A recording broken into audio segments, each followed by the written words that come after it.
Hello everyone, tonight we are stepping into a tale of fire, fury, and one very, very angry queen. But before we dive into Boudica's legendary revolt, let me set the stage. Imagine Britain almost 2,000 years ago, cold winds sweeping across the moors, dense forests humming with birds and whispers, and Roman soldiers stomping around in their iron sandals, acting like they own the place. Spoiler, they kind of did. Now, don't worry. I'm not about to drop you into a dry textbook lecture. You will not survive that.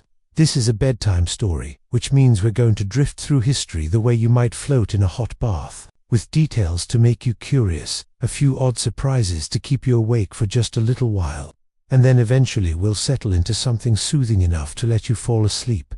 But before we really get going, do me a favor. If you enjoy these nightly journeys, tap that like button and subscribe. But hey, only if you actually like what I do here. Otherwise, I'll send a legion of Romans to your door with tax forms, and trust me, nobody survives paperwork. Also, let me know in the comments where you are right now, and what time it is as you're listening. I love seeing the little map of our nighttime empire light up across the world. Now, turn off the lights, maybe turn on the fan for some soft background music, and let's get started tonight. Boudica's story began in humiliation. She was queen of the Iceni tribe in eastern Britain, ruling alongside her husband Prasutagus. The Iceni were fierce and proud, people think wild hair, painted faces, and warriors who would rather fight barefoot in the mud than bow to anyone. For a while, Rome had allowed the Iceni to remain somewhat independent, as long as they behaved and paid their taxes. It was a political dance. Prasutagus had agreed to Rome's dominance, but kept a crown on his head. But then Prasutagus died, and the Roman officials came knocking. This was where things went wrong, very wrong. Instead of respecting the will of the king, which had left his lands jointly to Rome and his daughters, the Romans simply seized everything. They treated the Iceni not as allies but as slaves.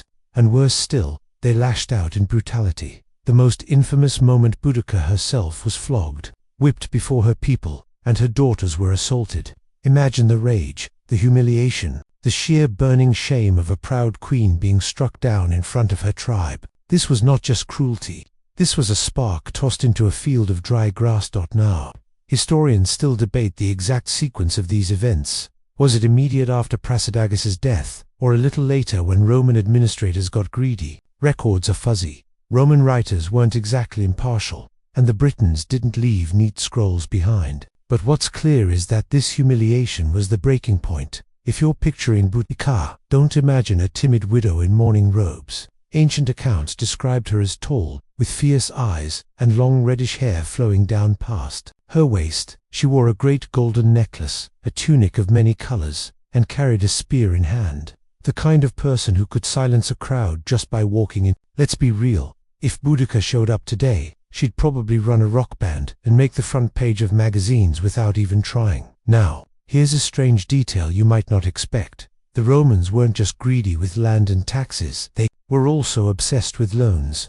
Wealthy Roman moneylenders had been giving loans to British tribes, and when Prasutagus died, they swooped in like vultures. One of the big names was Seneca the philosopher, advisor to Emperor Nero, and apparently, part-time loan shark. Imagine getting crushed by both the Roman army and Rome's finance brothers at the same time. Brutal. So Boudica, Beaten but unbroken, stood before her people and decided enough was enough. She would not be Rome's victim, she would be Rome's nightmare. The Iceni rallied to her side, but so did other tribes who had suffered under Roman rule. Oppression had been simmering for years. Forced labor, heavy taxes, land seizures, and insults to local gods. Boudica didn't have to twist arms. She simply raised her own, and thousands answered. Of course, rebellions aren't planned overnight. Whispered meetings began in dark forests, at the edges of sacred groves, where druids muttered prophecies and warriors sharpened swords in silence. If you closed your eyes, you might almost hear it, the quiet hum of conspiracies in the wind, as tribe after tribe joined what would become one of the greatest uprisings Rome ever faced. And yet, in the middle of all this, there's one of those strange, almost unbelievable tidbits that pops up in history. Some Romans believed that omens had already foretold disaster. Statues of Roman women were said to have fallen without cause, and the sea appeared red as blood at dawn.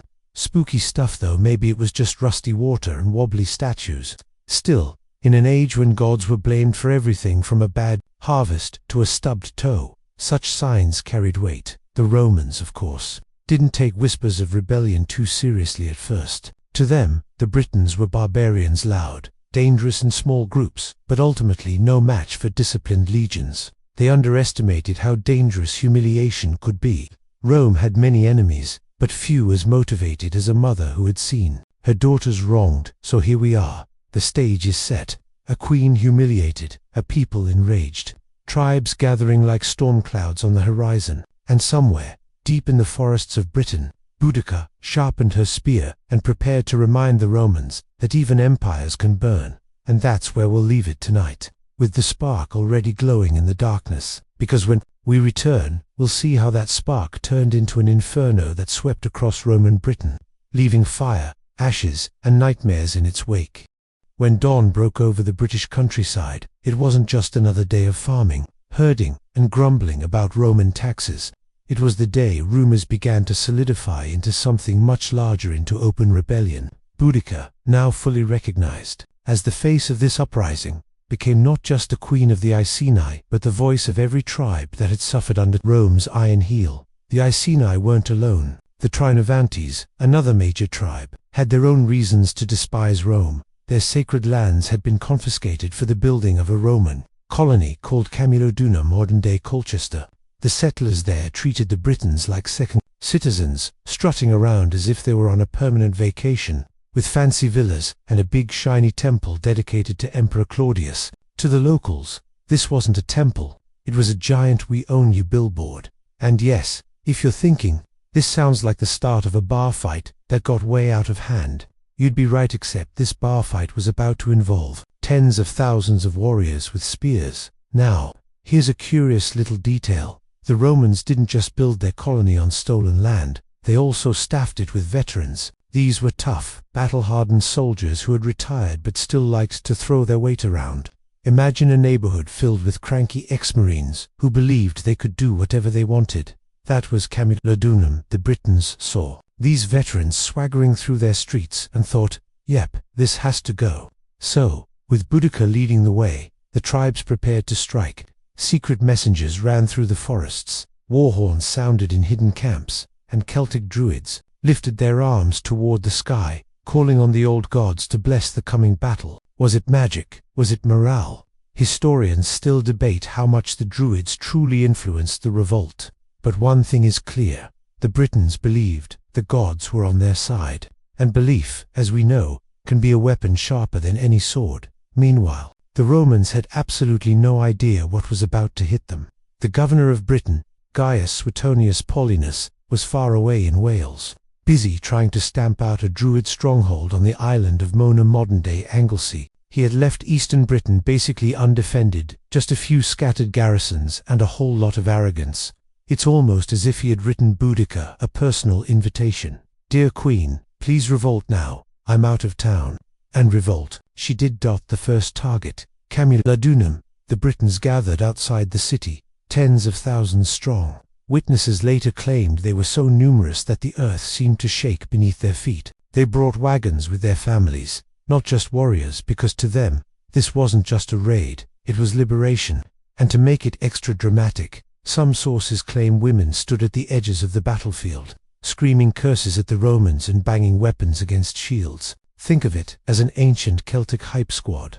The Romans inside Camulodunum were caught off guard. They sent desperate messages to the nearest garrison begging for reinforcements, but only about 200 soldiers arrived, 200 men against a sea of furious Britons. The math wasn't in their favor. Here's where things get darkly ironic. The Romans thought they'd be safe inside the great temple of Claudius. It was built like a fortress, with thick walls, and they barricaded themselves inside, hoping relief would come. Spoiler, it didn't. For 2 days, the Britons surrounded the temple, shouting, chanting, and battering the walls. By the third day, they smashed their way in, and the colony of Camulodunum went up in flames. Now, you might expect me to describe this in gory detail, but remember, this is bedtime history, not a horror movie. Let's just say the Romans learned the hard way that you shouldn't build a giant temple in someone else's backyard, and then act surprised when they burn it down. One odd little footnote: a Roman statue of Victory supposedly fell over just before the attack, its back turned as if it had switched sides. Superstitious Romans would have been horrified. To the Britons, though, it probably felt like the universe was giving them a high five. After Camulodunum burned, panic spread. Roman settlers fled, clutching whatever they could carry, while the Britons grew bolder. The Iceni and Trinovat weren't just fighting, they were proving Rome wasn't invincible. And speaking of invincible, the Romans liked to boast about their legions being unstoppable. But here's the embarrassing part. One entire legion, the 9th Legion, marched out to stop Boudica and got ambushed. The Britons crushed them so completely that only the cavalry escaped.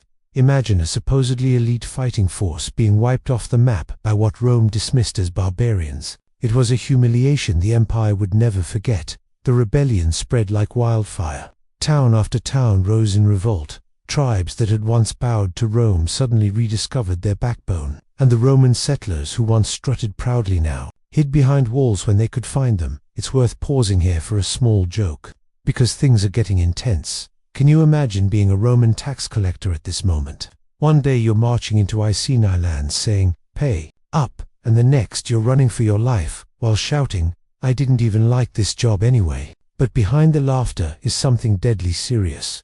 Rome had underestimated how quickly anger could unite a divided people. They thought the Britons would never cooperate because of tribal rivalries. Instead, Boudica gave them a common cause. And with every Roman settlement that burned, her legend grew stronger back in Wales. Suetonius finally got word of the uprising. Imagine his face. He's off fighting druids in a remote corner of Britain, and suddenly he learns that his entire province is on fire. Not a great day at the office. He hurried back with his forces, knowing he had to stop Boudica before Britain slipped permanently out of Roman control. But by then, Boudica's warriors were already setting their sights on the next target, a place far larger and far richer than a city built on trade, wealth, and Roman arrogance. A city called Londinium. And that, my friends, is where we'll pick up next, when the fires of rebellion reached the heart of Roman Britain. By the time word reached Londinium, the city was buzzing with rumors that spread faster than a pub song on a Saturday night. Travelers whispered of a Celtic queen torching Roman towns, of soldiers running in terror, and of temples crumbling like sandcastles at high tide. For the Romans living in Londinium, the merchants, the veterans, and the officials, this was the kind of gossip that made your stomach sink and your hands suddenly sweat. Londinium, back then, wasn't the bustling metropolis of millions we know today. It was still in its youth, barely 20 years old, but already it had become a hub of trade. The River Thames gave it easy access to the sea. Ships came and went with goods from Gaul, Spain, and beyond, and the markets overflowed with everything from pottery to exotic wine. Think of it as Rome's version of a startup city, fast, flashy, and full of people who thought they were at the center of the world. And yet, beneath the Roman villas and busy markets, there was a sense of unease. Everyone had heard about Camulodunum's destruction. Survivors staggered into Londinium with stories of fire, screaming, and a queen with flaming red hair standing tall in a chariot. One particularly dramatic account described her as taller than most men, with piercing eyes and a voice like thunder. Did she really look like that? Historians still debate whether Boudica's descriptions were fact or just exaggerated PR. But one thing's certain, she terrified her enemies and inspired her allies. Governor Suetonius finally returned from Wales, with his legion arriving in Londinium just in time to face the question: defend the city or abandon it. Here's where Roman pragmatism kicked in. Suetonius, cold and calculating, looked around and realized he didn't have enough troops to hold the city against Boudica's army. If he tried, his men would be trapped and slaughtered. So, in a decision that must have made him very popular, at dinner parties later, he told the citizens, "Sorry, you're on your own." Then he marched his soldiers out. Yes, he abandoned Londinium. Imagine being a Roman merchant, standing there with your goods, watching the governor and his soldiers pack up and leave, muttering, "Best of luck with that angry mob headed your way." The Britons swept in not long after. To them, Londinium was more than a city, it was a symbol. Its markets, its warehouses, its villas, all reminders of Roman domination. Boudica and her warriors stormed through the streets, burning everything. They could find contemporary accounts claim that the entire city was reduced to ash. And while those accounts tend to exaggerate, Romans loved a bit of dramatic flair. It's safe to say Londinium was devastated. And here's an odd detail. Archaeologists today have found a thick, burnt layer beneath modern London, a scar of red and black that dates back precisely to this revolt. Every time construction workers dig deep enough, they're basically hitting the memory of Boudica's fury. It's like she left her autograph in the soil itself. Of course, this is a bedtime story, so let's lighten the mood for a second. Imagine being a Roman real estate agent in Londinium after the rebellion. Yes, it's a fixer-upper, but it does come with a lovely view of the Thames. And just ignore the scorch marks. After Londinium fell, the Britons marched on Verulamium, another Romanized town near modern St. Albans. The result was the same: fire, chaos, and panic. The rebellion wasn't slowing down, it was accelerating. By now, the death toll was staggering, and Rome's hold on Britain looked as fragile as a clay pot in a hammer factory. Yet, oddly enough, not all Britons joined Boudica. Some tribes hesitated, unsure whether to commit fully against Rome. Rivalries still lingered, and some leaders probably thought, let's just wait and see who wins before picking a side. This hesitation was one of those historical quirks. On the one hand, it weakened Boudica's ultimate strength. On the other, it prevented Rome from facing the united might of the entire island. Meanwhile, Suetonius regrouped his forces. He may have abandoned Londinium, but he wasn't about to give up Britain. He called in every available soldier, legionaries, auxiliaries, even cavalry from neighboring provinces. His plan was clear: draw Boudica into one decisive battle where Roman discipline could outmatch sheer numbers. Here's where we pause for another little joke, because Roman military planning can get grim fast. If Suetonius had been a modern coach, he probably would have said, "All right lads, we're about to face the biggest crowd you've ever seen. But don't worry, they've got passion. We've got formations. Now let's go ruin someone's day." The stage was set. Boudica's rebellion had burned towns, wiped out a legion, and sent shockwaves through Rome's pride. But it had also awakened Rome's most dangerous quality: its relentless determination. Once Rome decided to strike back, it rarely did so halfway. And so, as the smoke of Londinium still drifted into the sky, both sides prepared for a confrontation that would decide the fate of Britain. Boudica gathered her warriors, vowing to drive Rome into the sea. Suetonius drilled his legions, knowing that one battle could either save the province or end it forever. The Celtic queen and the Roman general were now on a collision course, and history was about to witness one of its most legendary showdowns. The sun rose over Britain, pale and watery, casting a thin light over fields that were soon to become the stage for one of the most lopsided but unforgettable showdowns in Roman history. Governor Suetonius, after abandoning Londinium and presumably a lot of very angry Roman taxpayers, had finally chosen his battleground. It was a narrow defile somewhere along Watling Street, flanked by woods on either side, with a clear open ground stretching ahead. In other words, it was perfect for a Roman army that needed to fight defensively against overwhelming odds. Suetonius wasn't much for frills. He knew his legionary stuff, disciplined, and annoyingly good at following orders, could withstand almost anything if they had the right terrain. He also knew the Britons would come charging with their massive numbers, all spirit and fury but little formation. So he set his men in a tight line, shields interlocked, peeler javelins ready, swords at their sides. Behind them, the cavalry waited, impatient horses stamping, as though they knew they were about to earn their oats. And then came Boudica. Reports say her army numbered in the hundreds of thousands. Now, that's probably an loved inflating enemy numbers to make their victories look even cooler. But still, even if it was half that, it was enormous. Warriors poured onto the field, painted, screaming, banging swords on shields. Families even came along in wagons, parking them in a circle at the rear to watch the fun.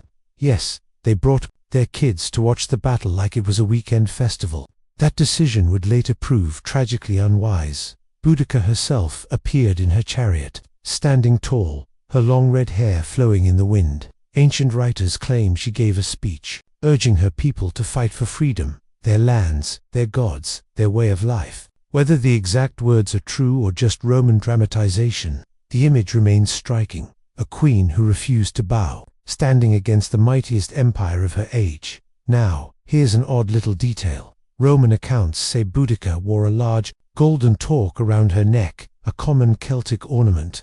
Archaeologists today have found torques so big and so stiff that you wonder how people actually wore them. One theory is that warriors didn't just wear them, they wanted them to be seen, even if that meant sore neck muscles after a long day of rebellion. Fashion over comfort. Apparently, back to the battle. The Britons surged forward in a massive wave. Picture thousands of warriors screaming in unison, charging with spears, axes and swords, their war cries echoing. It must have been terrifying. But here's the thing, discipline beats chaos. The Romans stood their ground. At the perfect moment, Suetonius gave the order, and the legionaries hurled their pila. The heavy javelins arced through the air and slammed into the oncoming warriors, tearing shields from hands and dropping men in heaps. Then the Romans advanced in wedge formation, shields locked, swords stabbing, pushing like a human wall. The Britons had passion, but the Romans had precision. And as it turns out, precision usually wins. Boudica's warriors were brave, no doubt about it. They fought with everything they had. But the battlefield was cramped. The wagons behind them blocked any retreat, and soon panic spread.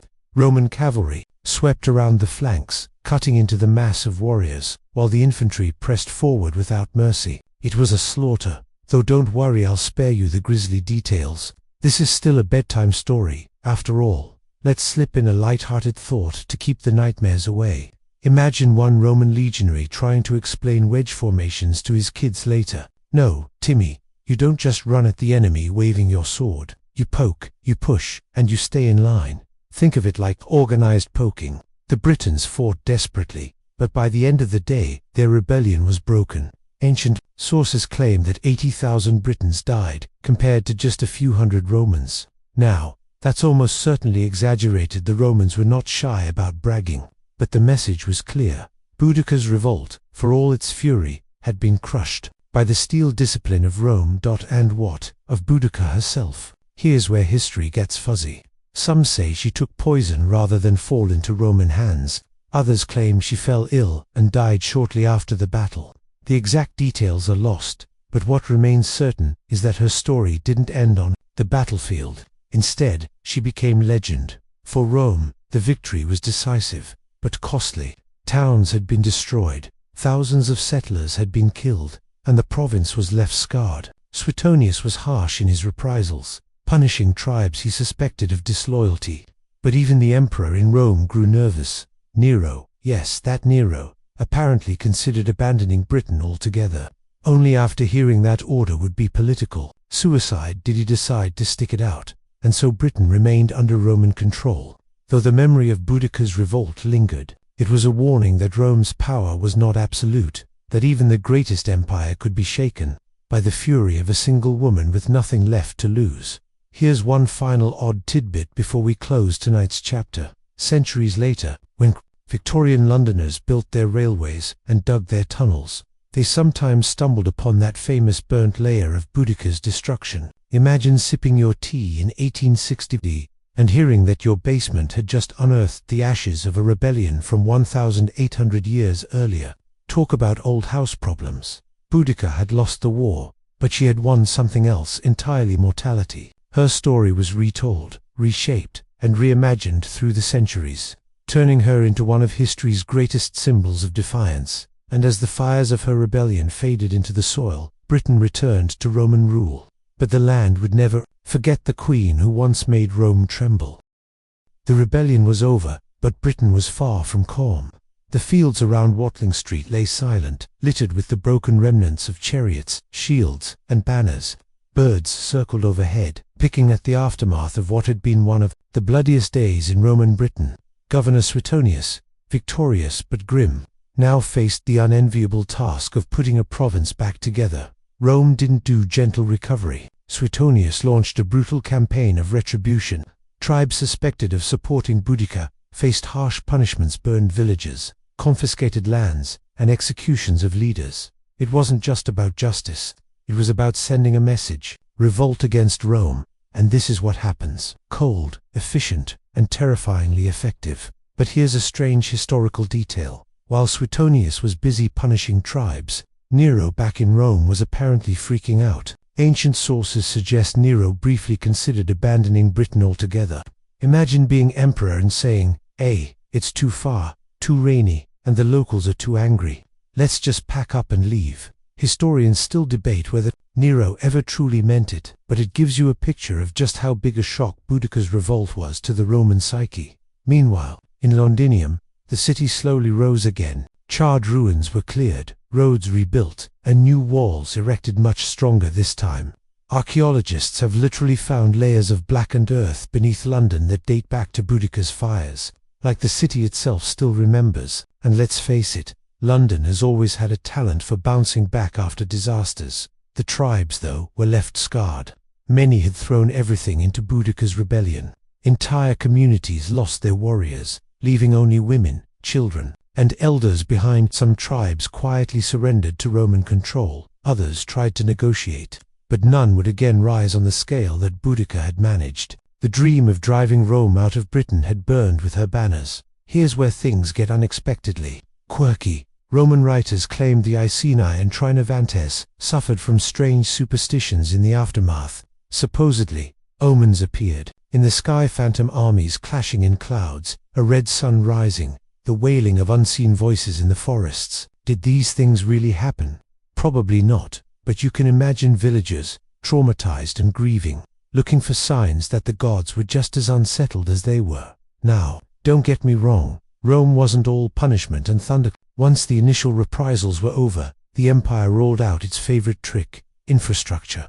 Roads were extended, trade resumed, villas sprang up, and local leaders who cooperated were rewarded with Roman luxuries. Think of it as a carrot and stick strategy. First, scare the life out of you, then offer you wine, olive oil, and heated baths. By the way, quick joke to lighten the mood: Romans loved baths so much that if they ever conquered your homeland, you could bet within a year there'd be a bathhouse next to the battlefield where your relatives had just died. Sorry about your cousin, but have you tried the steam room? The Iceni themselves, Boudica's own tribe, were left leaderless. Rome installed client kings and administrators, reshaping the region to ensure no single charismatic figure could rally the people again. Essentially, they built a system designed to prevent the next Boudica from ever existing. But here's a fascinating twist. Despite Rome's overwhelming victory, Boudica wasn't erased from memory. Even Roman historians couldn't resist writing about her. Yes, they painted her as savage and barbaric, but they also couldn't hide their respect. Tacitus, one of our main sources, described her appearance and leadership with surprising admiration. It was as if even Rome had to admit she was extraordinary, and the rebellion's long shadow reached far beyond Britain. The Senate in Rome took note. Governing distant provinces was tricky, and pushing native populations too far could spark catastrophe. Policies began to shift, ever so slightly, toward conciliation, at least on paper. You could say Boudica's revolt forced the empire to rethink its smash-and-grab approach to imperialism. Here's a weird little historical footnote for you. Some later British folklore turned Boudica into a kind of ghostly guardian. There are even tales that her spirit was buried under modern-day King's Cross Station in London. So the next time you're waiting for a delayed train in London, maybe you can blame it on Boudica's ghost still being cranky. Suetonius himself didn't last long after the rebellion. His harsh reprisals drew criticism from officials who thought he was too cruel, and eventually he was recalled to Rome. In other words, he won the war but lost his job. A classic case of congratulations, you saved the province. But HR says, your leadership style is too aggressive.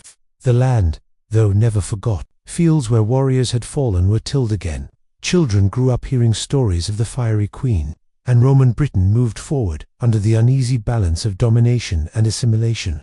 The scars of rebellion remained, but so did the whispers of freedom. And so, the fires of Boudica's revolt faded into memory, but not into silence. The Romans might have built their roads and baths, but beneath the polished marble, the echo of drums and the cry of rebellion lingered in the air of Britain. The rebellion was over, but the echoes of Boudica's uprising shaped the way Roman Britain moved forward.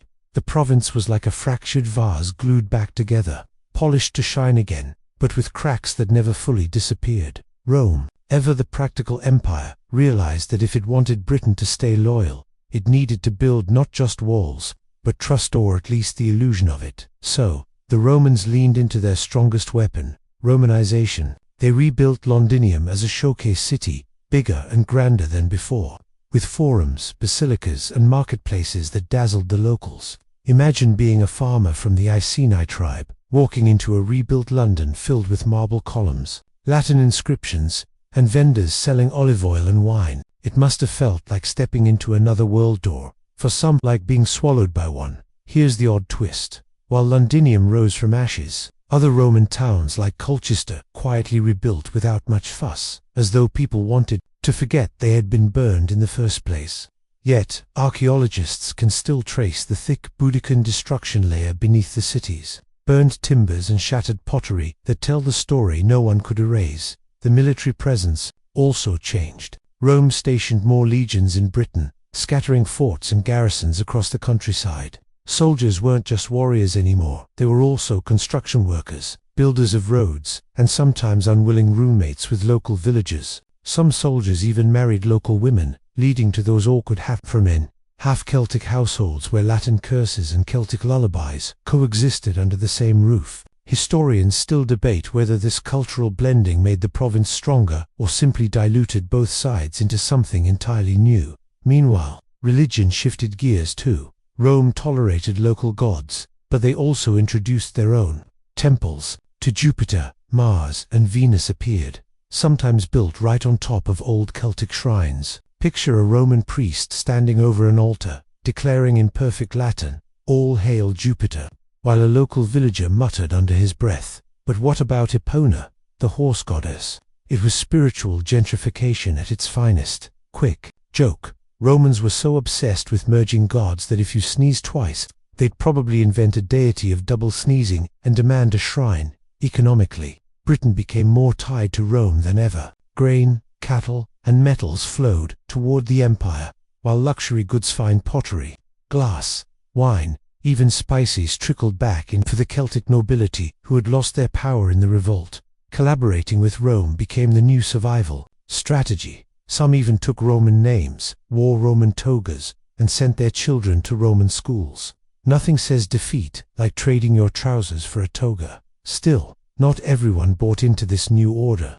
In the countryside, many villagers continued living as their ancestors had, farming, herding, and quietly whispering the name of Boudica, as if invoking a forbidden prayer. To them, Rome was something that lived in distant cities and roads, not in their daily lives. One curious fact: coins minted in the years after the revolt often depicted imperial propaganda, boasting of Rome's stability and victory. Yet some local coin hoards show evidence of people burying their wealth, never to return for it. Were they hiding their treasures from Roman tax collectors, or were they still waiting for the day another queen might rise? Historians still debate whether those buried coins were silent protests or just bad luck. The Roman governors who followed Suetonius learned from his mistakes. They walked a fine line, harsh enough to keep order, but conciliatory enough to avoid another catastrophic uprising. Some even allowed local leaders to keep a semblance of power, provided they stayed loyal. Rome may have crushed Boudica, but it was clear the empire didn't want a repeat performance. Now, here's a strange off detail for you. The Romans introduced rabbits to Britain. Yes, fluffy, hopping rabbits. Not swords, not politics rabbits, though there's debate on whether they really thrived back then or much later. It's amusing to think that while Britain healed from rebellion, some Roman somewhere was saying, what this island really needs is more cute, fuzzy animals. And in all this, the legend of Boudica quietly grew. Locals whispered about her fiery hair, her chariot rides, her voice thundering over crowds. Parents told children about the queen who dared to fight Rome. Even if she had lost, she became both a warning and an inspiration, proof of what resistance could cost, and proof of what courage could look like. Rome, of course, didn't officially celebrate her. To them, she was a barbarian rebel, not a hero. But the people remembered, and memory, as history often shows, can be more powerful than victory. By the time a generation had passed, the land of Britain was transformed. Roads stretched like veins across the countryside, cities bustled with trade, and villas with tiled floors rose from former tribal fields. Yet, beneath it all, the soil still held ashes, bones, and echoes of drums. The rebellion had been suppressed, but it had left an imprint that would never fade. As Roman Britain settled into uneasy peace, life for the ordinary people became a curious blend of old and new.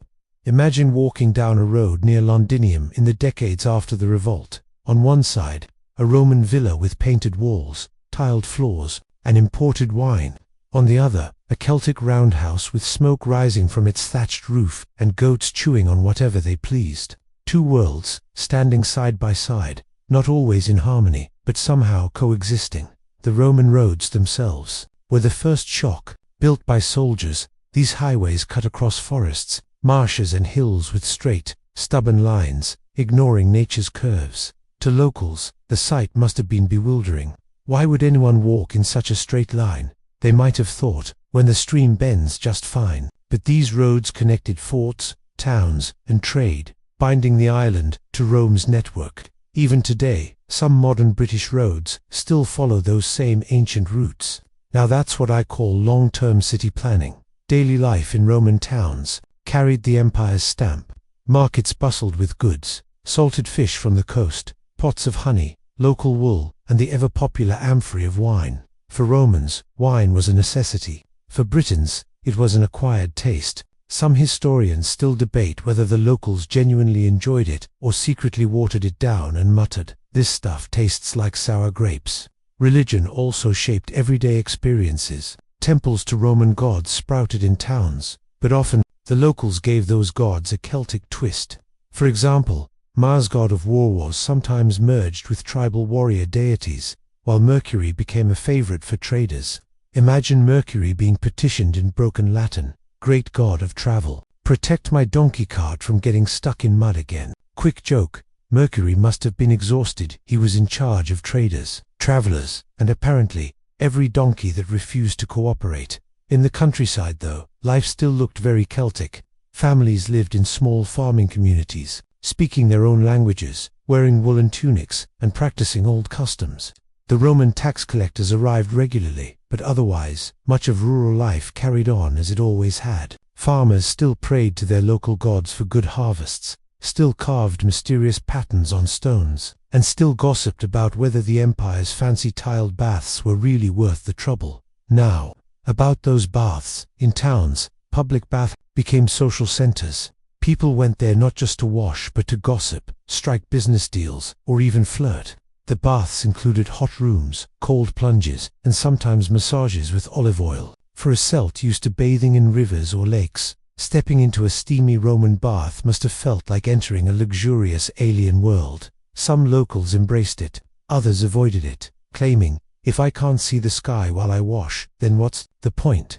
Odd detail. Archaeologists once found ancient cursed tablets in Bath. Yes, the actual city of Bath, named after the Roman baths there. These were little lead sheets where people scratched requests to the gods, things like, "Please make the thief who stole my cloak lose all his hair." Imagine walking into a sacred hot spring and thinking, "This is the perfect place to write passive-aggressive notes." Education also became a marker of Roman influence.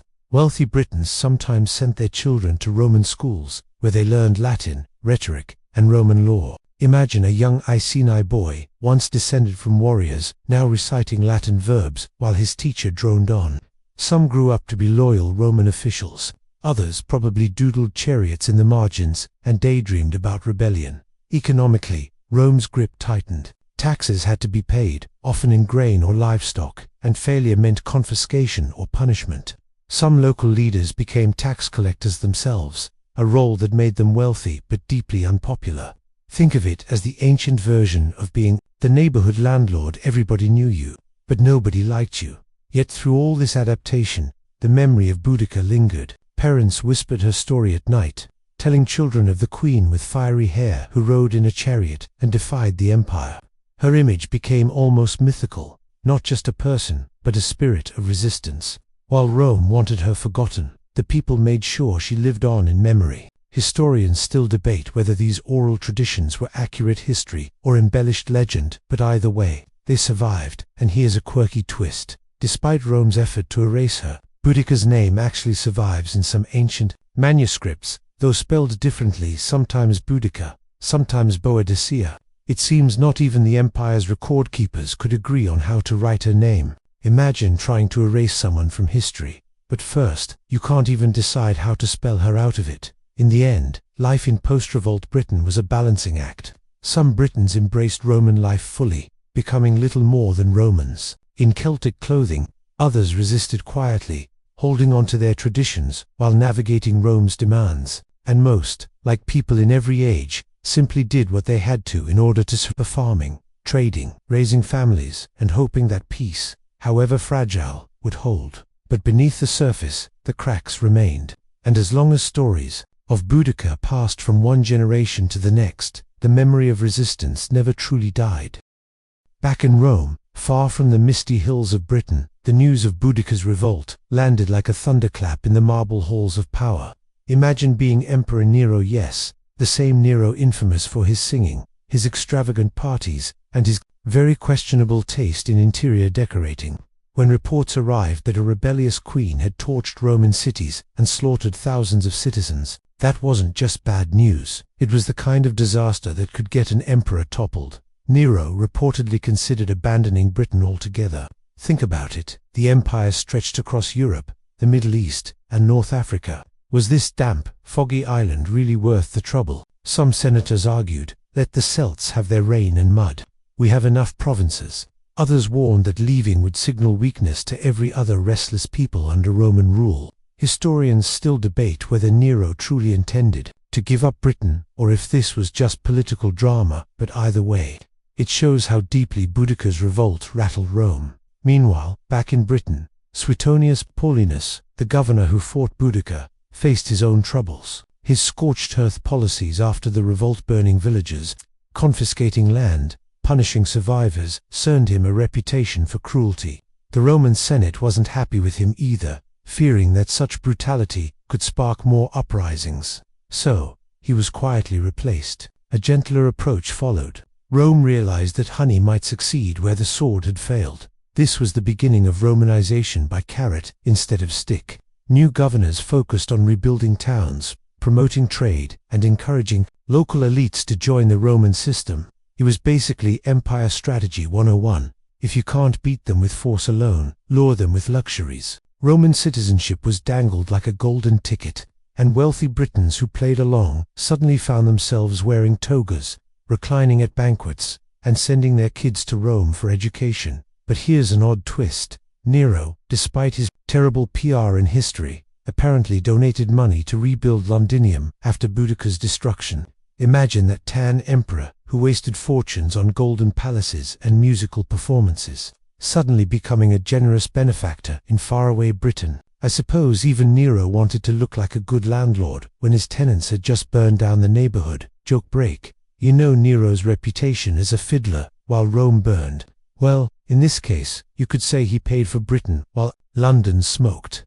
Bad pun, I know. But hey, it's probably better than Nero's own poetry. Rome also strengthened its military presence. More legions were stationed in Britain, and forts sprang up along key roads and frontiers. Soldiers built walls, roads, and watchtowers, not just to guard against new revolts, but also to project Roman power. Imagine being a farmer in the countryside, watching a detachment of legionaries march past in perfect formation, their shields glinting in the rare British sun. It must have felt both reassuring and suffocating at the same time.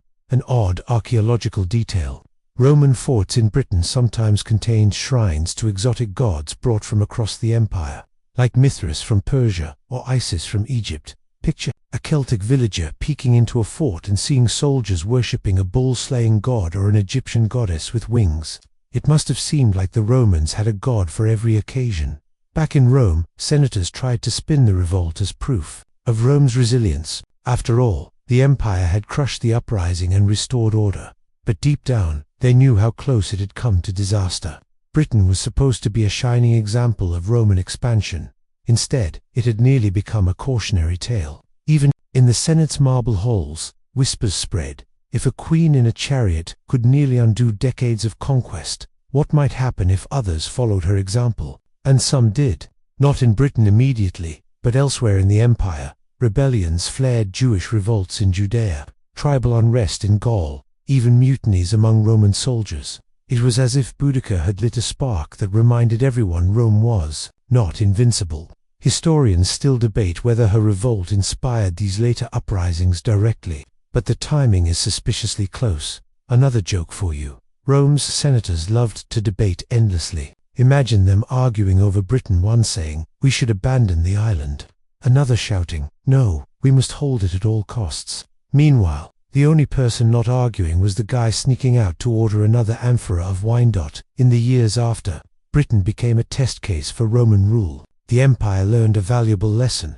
You can conquer with swords, but you govern with cooperation. Governors started inviting Celtic chieftains to banquets, offering them seats at Roman councils, and flattering their pride with titles. Slowly, a Romano-British elite emerged, half Celtic, half Roman, fluent in both traditions. But beneath all this polite diplomacy, the memory of rebellion lingered like a scar. Every new governor, every legionary officer sent to Britain must have been reminded of Boudica's revolt. In fact, Suetonius's reports became part of military training. Imagine young recruits being told, "Beware the fiery-haired queen. She's gone now, but her spirit still teaches us not to underestimate the provinces." So in Rome, Nero's court could pretend everything was under control. Senators could polish speeches about Roman victory. Governors could rebuild towns and fortify roads. But the revolt had left its mark not just on Britain, but on the empire itself. It was a reminder that beneath the marble, Rome's grasp was not unbreakable. For the Britons, the story of Boudica did not simply end with her death. Legends and whispers spread across the island, carried by word of mouth in smoky huts, sung round fires, and woven into the fabric of tribal memory. Even though the Romans worked tirelessly to stamp out rebellion, they could never silence stories. And in Britain, Boudica's name became more than history, it became myth. Picture a winter's night, a family gathered in a roundhouse, the fire crackling, the wind howling outside. A druid or elder leans forward, voice low and steady, telling the children of the queen with flaming hair who rose against the might of Rome. Her chariot rattled across the fields like thunder, her daughters by her side, her spear flashing in the sun.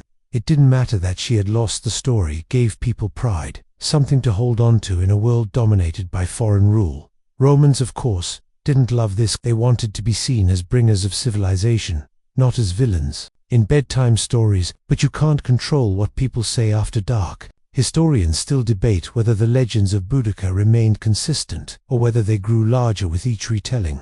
Was she remembered as a tragic heroine, a goddess, or simply a fierce queen?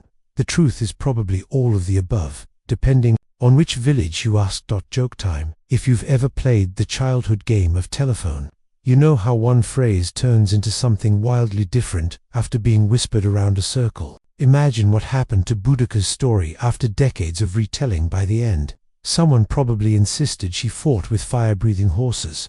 Honestly, I'd watch that movie. Meanwhile, Rome tried to overwrite these memories with their own version of events. They built monuments, wrote official histories, and promoted their own heroes like Suetonius Paulinus, the governor who defeated Boudica. But on the ground, the locals still clung to her story. Even centuries later, during the medieval period, chroniclers in Britain remembered the tale of a queen who defied Rome. That's the power of myth. It survives long after cities burn and empires crumble. There's an odd archaeological detail that feeds into this.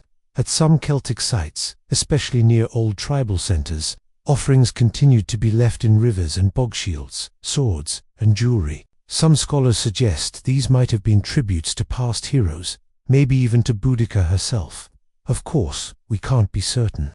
Historians still debate whether these offerings were directly tied to her, or simply to broader Celtic traditions of honoring the dead. But the timing makes it tempting to imagine that at least some of these rituals kept her spirit alive. At the same time, Roman Britain was changing. Towns like Londinium and Camulodunum rose from the ashes, rebuilt in stone with Roman forums, baths, and theatres. Wealthy locals began to adopt Roman lifestyles, building villas with mosaics and hypocaust heating.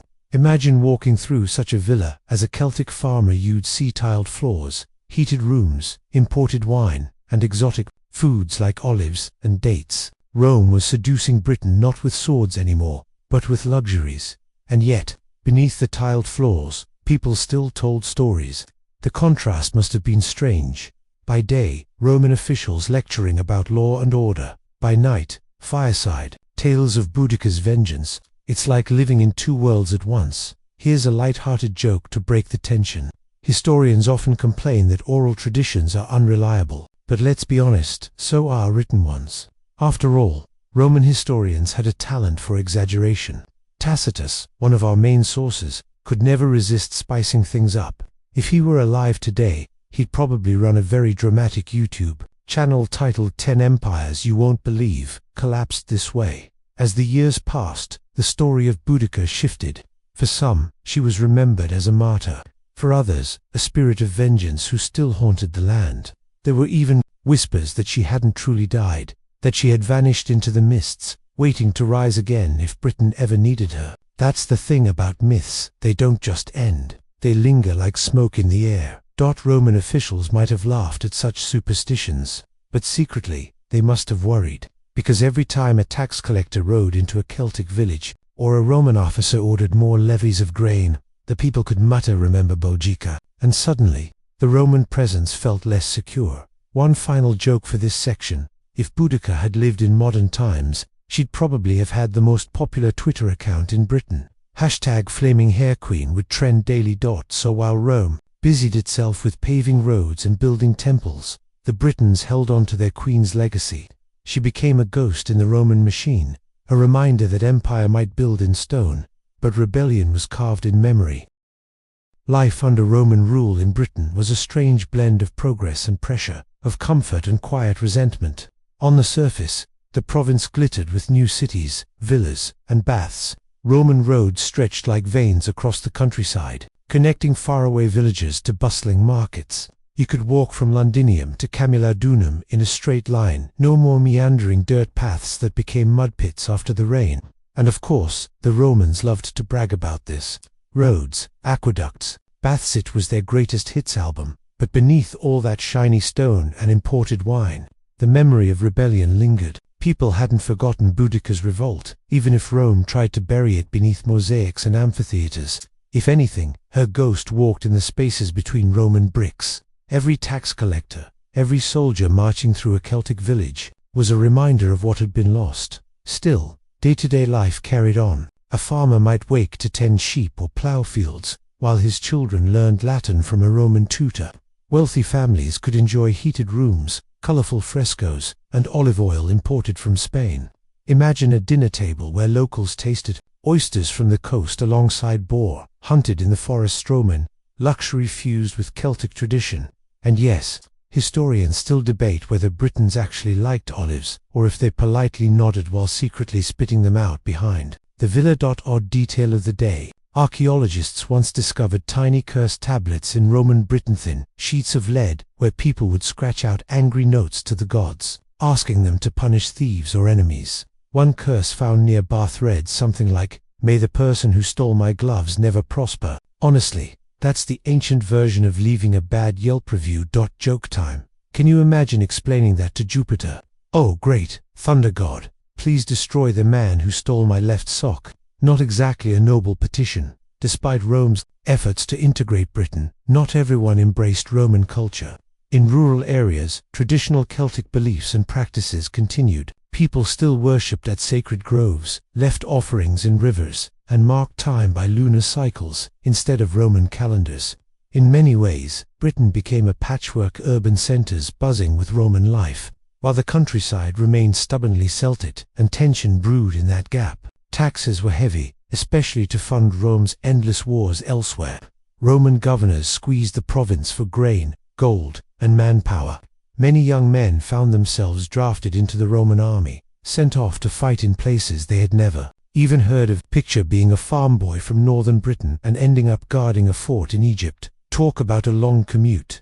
There's also the question of how much of this Romanization was voluntary. Some Britons genuinely adopted Roman customs because they enjoyed them. Others did so because it was politically smart: wear a toga, build a villa, and suddenly Rome treated you with a little more respect. But deep down, loyalty to tribe and tradition lingered. Light-hearted joke break. Think of it like downloading an app because all your friends are on it. You don't actually like the app, but you don't want to be left out. That's Romanization in a nutshell. Still, Rome left an undeniable mark.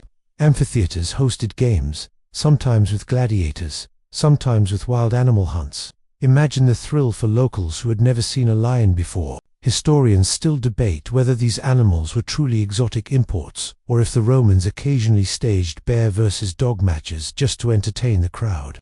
Either way, it must have been quite the spectacle. Yet for all the grandeur, rebellion simmered under the surface. Every time a local leader was replaced by a Roman official, every time a family was forced off their land for a new road or fort, resentment deepened. Even though Boudica was gone, her revolt remained a warning. Rome could be resisted, even if only for a short while. Here's another joke to lighten the mood. The Romans liked to say they brought order wherever they went. But have you ever seen a Roman calendar?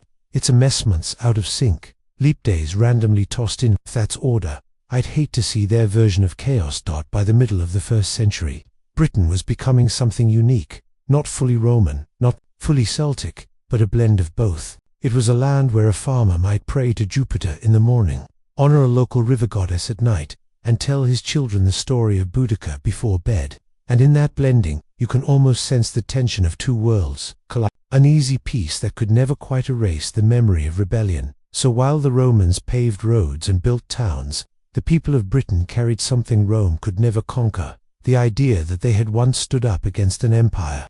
And sometimes, memory is the sharpest weapon of all.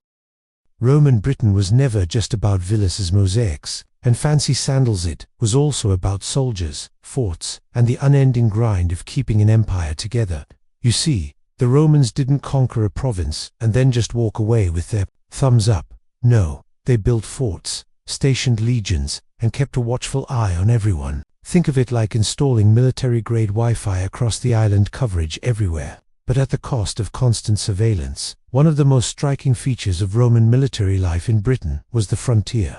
To the Romans, Britain wasn't the end of the world, but it was definitely the edge of their world. And on that edge, forts sprouted like mushrooms after rain. Wooden palisades gave way to stone walls, complete with watchtowers, barracks, and little temples for the soldiers to pray before marching out in the rain. A standard Roman fort was almost a mini-city, rectangular in shape, organized in neat grids, with a central headquarters, granaries, and even bathhouses. Yes, bathhouses, because nothing said Roman discipline quite like demanding soldiers bathed regularly in a land where the weather was mostly cold, wet, and miserable. Imagine a legionary muttering, "I signed up for glory, not goosebumps." And then, of course, there were the roads. The army built them, marched on them, and used them to move supplies. Those famous straight Roman roads weren't just about convenience, they were about speed, efficiency, and the ability to squash uprisings before they got out of hand. Odd detail, one road in northern Britain was found to be so perfectly straight that modern surveyors were left scratching their heads about how Roman engineers managed it without GPS. Historians still debate whether this was sheer genius or just stubbornness, taken to an extreme. But let's not forget the soldiers themselves. Britain hosted several legions, including the infamous 9th Legion, which according to some tales vanished mysteriously in the north. Did they get wiped out by rebellious tribes? Were they redeployed quietly to another part of the empire? Historians still debate it, but the mystery adds a dramatic flavor to Britain's Roman story. And if you've ever lost your Wi-Fi signal mid-show, you can sympathize with Rome, suddenly realizing one of its legions had just gone offline. Joke break. The 9th Legion may have disappeared, but don't worry, Netflix found them, probably in season 3 of some historical drama, where everyone wears suspiciously clean armor. Beyond the regular legions, Rome also stationed auxiliaries. In Britain, non-citizen troops recruited from across the empire. Imagine soldiers from Syria, Spain, or the Balkans, standing guard in rainy Britannia, wondering why on earth they got sent to a place where the sun rises twice a year. These units added diversity, but also spread Roman culture further, as they settled down, married locals, and left behind mixed traditions. Life for these soldiers wasn't all glory. It was long marches, tedious patrols, and endless drills.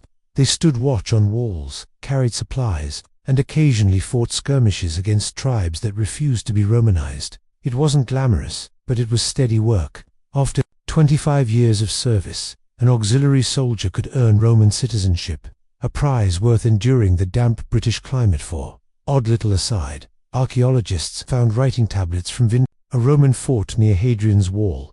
One famous letter was an invitation to a birthday party written by a soldier's wife to her friend. Yes, amid the swords and shields, people still worried about social gatherings. Honestly, it's comforting to know that even 2,000 years ago, someone stressed about RSVPing to a party. Of course, Hadrian's Wall itself deserves a mention. Built later in the 2nd century, it stretched across northern Britain as both a defensive line and a symbol.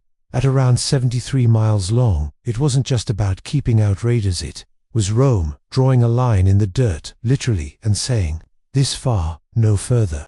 Though let's be honest, it also gave Roman officers a great excuse to brag. "Yes, I command a wall.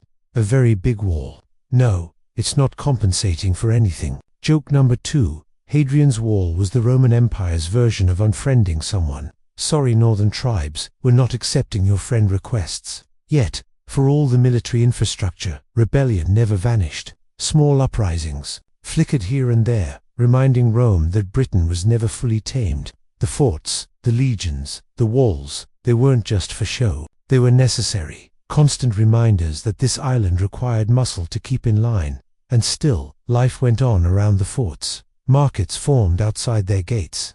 Local women married soldiers. Children grew up bilingual, speaking both Latin and their tribal tongue. Slowly, a Romano-British identity emerged, forged in the shadow of Roman discipline and Celtic resilience. But the memory of Boudica and her revolt remained. Soldiers guarding the frontiers must have heard the stories whispered around campfires. It was a reminder that even the mightiest fort could fall if enough people decided to push back. Light-hearted ending joke. In a way, Roman forts were like medieval Wi-Fi routers, strong signal in the center. But the further you went into the countryside, the weaker Rome's control became. And trust me, nothing causes rebellion faster than a weak signal. So Britain became a land of walls and watchtowers, legions and auxiliaries, where Roman order met Celtic wildness. The empire held the province with iron discipline, but just under the surface, the land remained restless, its people remembering that once upon a time, a queen had burned cities to ash. If the Roman soldiers built Britain's walls and roads, it was the blending of cultures that built its soul.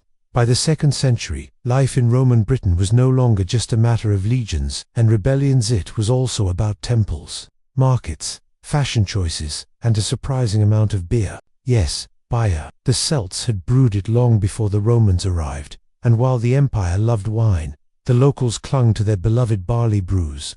Archaeologists even found old Roman accounts where visiting officials complained about the taste. But hey, when in Britain, do as the Britons do, or at least pretend to like their beer. Religion was one of the most fascinating points of fusion. The Romans, practical as ever, didn't force their gods down anyone's throat. Instead, they merged them. A local Celtic deity of war might suddenly be paired with Mars, while a fertility goddess might be rebranded under Venus. It was less about conversion and more about creative marketing. Imagine rebranding a beloved local food chain by slapping a Roman eagle on the sign. It's still the same thing, but now it looks imperial. In places like Bath, Roman settlers built lavish bathing complexes around natural hot springs. To the locals, those waters had been sacred long before Rome showed up. The Romans simply added mosaics, columns, and statues, and voila, now you could worship a goddess and take a hot soak. Even today, Bath retains that legacy. A mix of healing, ritual, and luxury relaxation. Historians still debate whether the locals went along with this willingly, or whether they quietly rolled their eyes at Roman attempts to improve something that had always been good enough. Joke break. Imagine a Celtic priest walking into a new Roman bathhouse and muttering, "So, you've turned my holy spring into a spa. Great. Do we get little towels too?" Language also began to shift. Latin crept into everyday life, especially in trade and administration. Place names changed, records were written in Latin, and wealthy families started giving their children Roman-style names. Yet, the Celtic tongue didn't vanish, it blended. Bilingual graffiti even turned up on walls, proving that teenagers 2,000 years ago still liked scribbling on things they shouldn't. And no, Latin didn't make the swear words sound fancier. Art and craftwork revealed the same blend. Celtic knot patterns and swirling designs appeared on Roman-style pottery. Jewelry combined Roman techniques with local flair. Some households even mixed Roman dining customs with Celtic feasts. So imagine reclining on a couch while trying to eat roasted boar with your hands. Not exactly elegant, but definitely memorable. One odd but delightful detail: archaeologists uncovered tiny good luck charms, shaped like phalluses all across Roman Britain. These were thought to ward off evil spirits, a quirky little piece of Roman superstition that spread widely. So while the Celts offered animal sacrifices, the Romans hung lucky charms, shaped like, well, let's just say not everyone's jewelry box was safe for work. Historians still debate how much the locals embraced this practice versus laughing at it behind the Romans' backs. Another merging happened in architecture. The Romans introduced villas, complete with tiled floors and central heating systems. Hypercosts for the native elite. Adopting Roman villas was a way of showing off. Picture a Celtic chieftain trying to explain his new heated floor to guests. Yes, the fire is under the floor. No, the smoke doesn't choke us. Yes, it's expensive. No, I don't regret it. Mostly, it was the Iron Age equivalent of bragging about your smart home system. Meanwhile, the countryside saw new temples, markets, and amphitheaters rise. Gladiatorial games even made their way to Britain. Imagine locals sitting in wooden stands, cheering or grimacing as exotic spectacles unfolded before them. For some, it must have been thrilling. For others, probably baffling. So, you brought lions to Britain. Why not just bet on who can drink more ale? Joke number 2. Roman amphitheaters in Britain were like today's sports arenas. Instead of overpriced hot dogs, you got a chance of seeing someone mauled by a bear. Entertainment has changed, thankfully. The blending of cultures wasn't smooth, of course. Beneath the polished mosaics and bustling towns, many rural Britons still clung to their old traditions. In small villages, life carried on much as it had before Rome, with farming, festivals, and local deities. Roman influence was strongest in towns and along roads. The countryside often lived by its own rhythm. But for the children born in this world, identity became more complicated. They grew up speaking both Latin and Celtic, celebrating Roman festivals like Saturnalia, while still honoring ancient seasonal rites. A Romano-British culture emerged, neither fully Roman nor fully Celtic. And perhaps that was Rome's greatest strength. Not erasing cultures, but weaving them together into a strange, resilient tapestry. Joke number 3. If cultures were recipes, Roman Britain was like a stew: Celtic roots, Roman spice, a dash of Greek influence, and occasionally a strange ingredient no one remembered putting in. Still, beneath all this blending, unease lingered. The memory of Boudica had not faded. Older generations still told tales of the queen who burned Roman cities. The younger ones listened, perhaps half in awe, half in doubt. Britain was Roman now, but it was never entirely comfortable. And so, while Roman temples rose and mosaics sparkled, a quiet tension remained. Britain was a hybrid land, balanced between two worlds, with both cultures leaving their mark on its people. For a Roman soldier stationed in Britain, daily life was not all battles and glory. More often, it was mud, rain, and long hours, standing guard at some bleak outpost on the edge of the empire. Let's be honest, nobody signed up dreaming of freezing in northern Britannia while eating barley porridge, but that's exactly what many young legionaries found themselves doing. Life on the frontier was a far cry from the sunny streets of Rome. Camps were organized with military precision, neat rows of tents or stone barracks, communal latrines which, let's face it, probably weren't very glamorous, and endless drills to keep the men in line. Meals were simple but filling: bread, cheese, dried meat, sometimes beans, and of course the standard ration of wine watered down. Soldiers often grumbled that locals brewed stronger beer, which the Romans considered barbaric, but drank anyway. Archaeologists even found evidence of imported wine, amphorae smashed, alongside local ale vessels, proof that soldiers hedged their bets when it came to beverages. Joke break. Imagine a Roman soldier writing home: "Dear mother, Britannia is wonderful. It rains every day. The food is bland, and the locals yell at us in a language I don't understand. Please send socks." Yet, there were small comforts. Soldiers gambled with dice, carved little games into stone floors, and even wrote letters. One famous wooden tablet from Vindolanda contained a birthday party invitation from a soldier's wife to another officer's spouse. It's a surprisingly warm and human touch, reminding us that beneath the armor, these were ordinary people. missing home, celebrating birthdays, and hoping for letters from loved ones. Historians still debate how literate the average soldier was, but finds like these suggest that at least some of them enjoyed scratching out notes between patrols. The locals who lived near forts adapted quickly. Traders set up stalls, selling food, clothes, and sometimes less respectable services.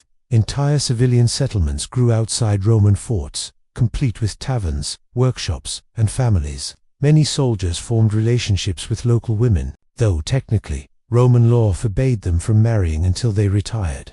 Of course, soldiers didn't exactly wait 25 years for permission. Children of these unions grew up speaking Latin and Celtic, embodying the cultural blend of Romano Britain. One odd discovery: archaeologists uncovered a child's shoe in perfect preservation at Vindolanda, tiny and delicate, made with the same leatherworking skill as adult footwear. A reminder that even on the rugged frontier, life went on. Families, children, laughter, and tears, alongside the rigid march of the legions. Joke number 2. You have to picture a tough legionary, scarred from battle, bending down to tie his toddler's sandal while muttering, "I conquered Gaul for this." Civilian life inside towns was more colourful. Romano-British towns boasted forums, temples, and bath. Markets were full of both local and imported goods: oysters from the coast, wine from Gaul, olive oil from Spain, even exotic spices.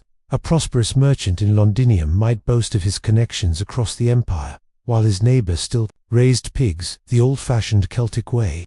It was a world where Roman luxury rubbed elbows with rustic tradition. The countryside remained stubbornly Celtic. Farmers worked small plots, herding sheep and cattle, practicing old rituals during seasonal festivals. Many still painted themselves with woad for ceremonies, giving them that bluish tint the Romans once described with a mix of awe and horror. The empire touched their lives, yes, but in a way that was more about taxes and occasional military patrols than cultural transformation. And let's not forget the weather. Romans came from Mediterranean sunshine. Britain greeted them with drizzle, fog, and cold winds that seemed to slice through even the best wool cloak. One Roman writer even joked that Britain was outside the world because of its miserable climate. Soldiers no doubt agreed, stamping their feet in muddy forts while cursing Jupiter for ever sending them there.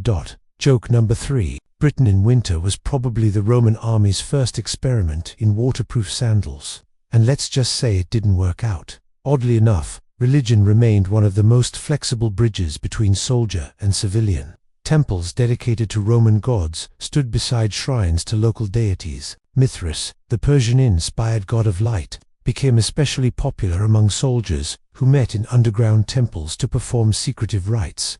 Meanwhile, farmers continued to honor river spirits and local goddesses, sometimes right next to Roman-style altars. The empire didn't erase belief. It stacked new layers on top of old ones. Still, beneath this strange coexistence, tensions brewed. Taxes were heavy, grain was demanded for the army, and the roads, while impressive, were often reminders that Rome's grip reached every corner of the land. Some Britons grew wealthy from Roman trade, while others felt squeezed by imperial demands. It was the kind of slow-burning resentment that didn't spark instantly, but smoldered quietly over generations. And so, daily life in Roman Britain was a paradox: harsh for soldiers, opportunistic for traders, traditional for farmers, and blended for families. It was both Roman and not Roman, both familiar and alien, and always, always under the shadow of empire. By the late 4th century, the cracks in Rome's armor were starting to show not just the literal dents in a legionary's helmet from too many pub brawls in Londinium. The mighty empire was groaning under pressure. On paper, Rome still ruled Britannia with legions, governors, and the occasional tax collector who could sniff out hidden coin jars like a bloodhound. But in reality, things were getting messy. The economy was one of the first things to wobble. For centuries, Roman Britain had thrived on imported goods: wine, oil, pottery, luxury items from far-off provinces. But as the empire's trade routes grew less secure, supply dwindled. Merchants complained of fewer ships arriving, and the amphorae that once carried fine olive oil from Spain began to vanish from archaeological layers. Local potters and brewers filled the gap, but it was a bit like switching from fancy imported wine to homemade beer. You could survive, but the glamour was gone. Historians still debate whether this economic decline was as catastrophic as it looked, or just a shift to more local production. Meanwhile, barbarian raids increased. Saxons and Franks from across the Channel saw an opportunity to plunder, and they didn't exactly send polite letters of introduction before showing up. Coastal towns in the southeast were particularly vulnerable. To counter this, Rome built a string of fortified structures called the Saxon shore forts, massive stone walls facing the sea, like the ancient equivalent of saying, "No solicitors, please." Yet, these defenses were only as strong as the soldiers manning them, and fewer soldiers were sticking around. Joke break. Imagine being the poor guy on night watch, staring out into the foggy Channel, muttering, "Please let that splash be a dolphin and not a Saxon with an axe." Politically, Rome was over. Emperors rose and fell faster than bread loaves at a bakery, and each new ruler demanded loyalty from the provinces. Britain sometimes sided with ambitious generals who declared themselves emperor, turning the island into a political pawn. At one point, Britain even produced its own usurper emperor, a man named Carausius, who decided to run the island like his personal kingdom.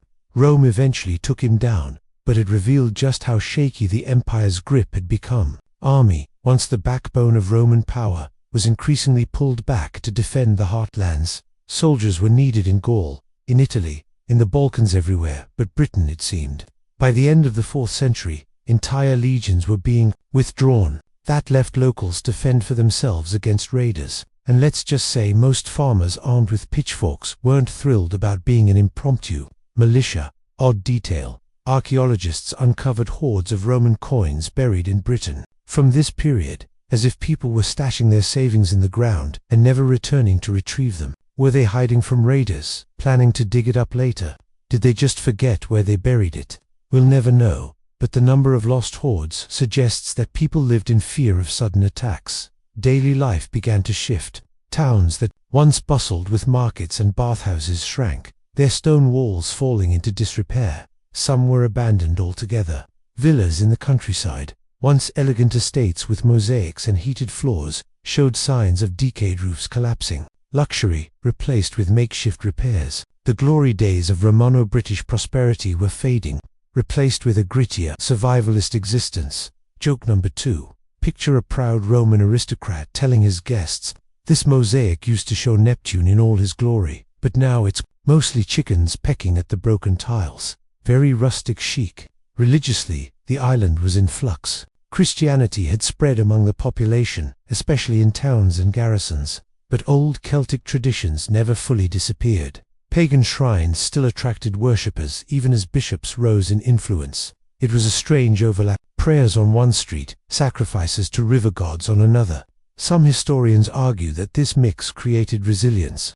Others believe it made unity even harder as crises deepened. By the early 5th century, Rome's ability to project power across the Channel had collapsed almost completely. Local leaders, wealthy landowners, minor warlords, and perhaps even former Roman officers began filling the vacuum. In some cases, they acted like mini-governors. In others, like Straman, Rome sent fewer and fewer officials, and when desperate Britons begged for aid, the empire often replied with silence. Joke number 3. It was the ancient version of being put on hold with customer service, except, instead of listening to bad music, you were listening to Saxons looting your barn. And so, the weakening of Roman rule wasn't a single dramatic event, but a slow unraveling. Trade faltered, the army left, towns declined, and the once mighty aura of Rome grew dim. To ordinary Britons, it must have felt like living in a house where the roof leaks, the walls crack, and the landlord has stopped answering your letters. You keep patching things yourself, but deep down, you know the structure won't last. The early 5th century dawned, and with it came the final unraveling of Roman Britain. By now, the empire itself was staggering, pressured by invasions on all sides. From Goths sweeping through Italy to Vandals storming into Spain and North Africa, Rome was like an exhausted prizefighter still trying to swing punches but gasping for breath. And Britain was the outlying province left standing in the corner, wondering if the coach would ever come back with the water bucket. Spoiler, he did not. The decisive blow came around 410 C. Emperor Honorius, besieged in Italy and unable to spare soldiers, sent word to the cities of Britain with what was essentially history's coldest breakup letter. The gist was, look, you're on your own now, we're busy. Don't call us, we'll call you. That, historians tell us, was the moment Rome officially let go of Britain. No more legions were coming. No more governors would be appointed. The Roman eagle that had flown over the island for nearly 4 centuries finally spread its wings and left. Joke break. Imagine being a town official in Londinium, reading the letter out loud. So Rome says, we're independent now. Yay, I think, while everyone else starts panicking about Saxon raids. For ordinary Britons, the change was both terrifying and strangely liberating. Without Rome's taxes, bureaucracy, and endless demands for grain shipments, some communities might have felt a little relief. But without Rome's soldiers, roads, and defenses, the relief didn't last long. Raids intensified almost immediately. Saxons, Picts, and Irish warbands tested the weakened island, and local leaders scrambled to mount defenses. Archaeology shows fortified, hilltops reoccupied, suggesting people fell back on old Celtic-style strongholds rather than relying on crumbling Roman towns.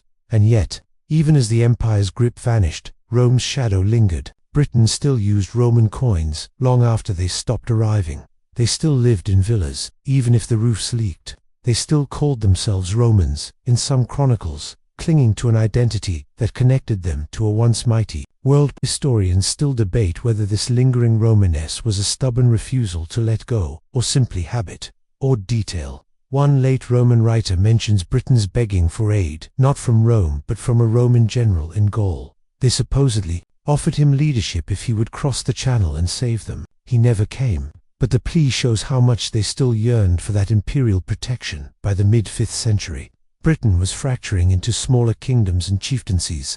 Some leaders styled themselves as defenders of Rome's legacy, while others leaned into older Celtic traditions. This was the seedbed for the legends of heroic warlords, kings, and Deir, the faint whispers of an Arthur-like figure. Whether he existed or not, the idea of a leader who could hold back the darkness shows just how desperately people longed for unity after Rome's departure. Joke number 2. You could say Britain had entered its awkward teenage years, no longer a child of Rome, not yet a Saxon kingdom, just moody and trying to figure out who it really was. The withdrawal also marked the fading of urban life. Londinium, once bustling with merchants, fell into ruin, its great forum abandoned, bathhouses crumbled, amphitheaters stood silent, the glittering Roman veneer peeled away, leaving behind a landscape dotted with ruins that must have looked eerie and majestic to the people who walked among them. Imagine tending sheep in the shadow of a giant Roman wall, the grandeur of empire standing as a ghostly reminder of a world now gone. Yet life went on. Farmers tilled their fields, families huddled in villas or huts, markets sprang up where security allowed. Christianity, firmly planted during Roman times, persisted and even grew, offering spiritual continuity amid political chaos. Rome had left, but Rome had also left something behind: roads, walls, religion, language, and above all, a sense of connection to a larger world. Joke number 3. Think of it like borrowing your big brother's clothes. You grow into them. Awkwardly, they don't always fit right, but you keep wearing them anyway because, hey, it's better than nothing. As the decades passed, the line between Roman and not Roman blurred. By the late 5th century, Saxon settlements were spreading, Celtic traditions were resurging, and the island was reshaping itself into something new. Roman Britain was over, but Britain itself was not. The light of empire had gone out, but a different, dawn, messy, violent, but full of possibility, was beginning. And so, Rome's story in Britain ended not with a dramatic final battle, but with a quiet fading. Like a candle burning low, it sputtered, flickered, and then went dark. What remained was the memory of empire, the stones of villas and walls, and the echo of marching legions that would never return. Now, dear listener, we must slow down together. Close your eyes for a moment, and picture those Roman roads stretching into the twilight, their straight lines vanishing into the horizon. They are empty now, no legions marching, no carts rattling. Only the wind moves along the old stones, carrying the whispers of centuries past. The villas are silent too. There, mosaics cracked but still glimmering faintly in the fading light. Sheep wander where senators once dined, and ivy climbs the walls where commanders once plotted campaigns. The island feels hushed, as though holding its breath. The noise of empire has gone, replaced by the soft sounds of nature reclaiming what was hers all along. Rivers still flow, stars still shine, and the earth still turns, indifferent to the rise and fall of kingdoms. Imagine lying beneath that sky, the ruins around you glowing faintly in the moonlight. A reminder that nothing lasts forever, and yet everything leaves its mark. And as you rest now, let that image soothe you: the quiet stones, the peaceful fields, the endless sky above. The empire is gone, but the world continues, and so too will you, carried gently into dreams.